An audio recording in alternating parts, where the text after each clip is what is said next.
নাদিমা আফসা শ্রীরামপুর মান্দা থানা নিবাসী মোহাম্মদ দেলোয়ার হোসেনের একমাত্র পুত্র মোহাম্মদ ফজলে রাব্বিকে অর্থাৎ আপনাকে সর্বমোট নগদ 1,00,000 দেনমোহরের বিনিময়ে সে বিবাহ বন্ধনে আবদ্ধ হওয়ার সদয় সম্মতি প্রদান করেছে। আপনি কি তাকে নিজের ইচ্ছায় সজ্ঞানে খুশি মনে স্ত্রী রূপে কবুল করলেন? কবুল করলেন।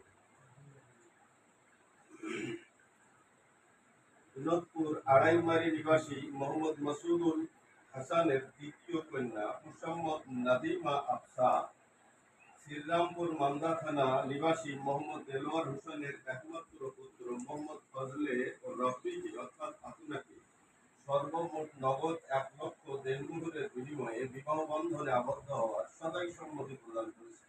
আপনি কি তাকে নিজ ইচ্ছায় সজ্ঞানে খুশি মনে স্ত্রী রূপে কবুল করলেন? কবুল করলেন। বিনোদপুর আড়াইমারি নিবাসী মোহাম্মদ মাসুদুল হাসানের দ্বিতীয় কন্যা মোসাম্মদ নাদিমা আফসা শ্রীরামপুর মান্দা থানা নিবাসী মোহাম্মদ দেলোয়ার হোসেনের একমাত্র পুত্র মোহাম্মদ ফজলে রাব্বিকে অর্থাৎ আপনাকে 1,00,000 নগদ দেনমোহরের বিনিময়ে বিবাহ বন্ধনে আবদ্ধ হওয়ার সদাই সম্মতি প্রদান করেছে।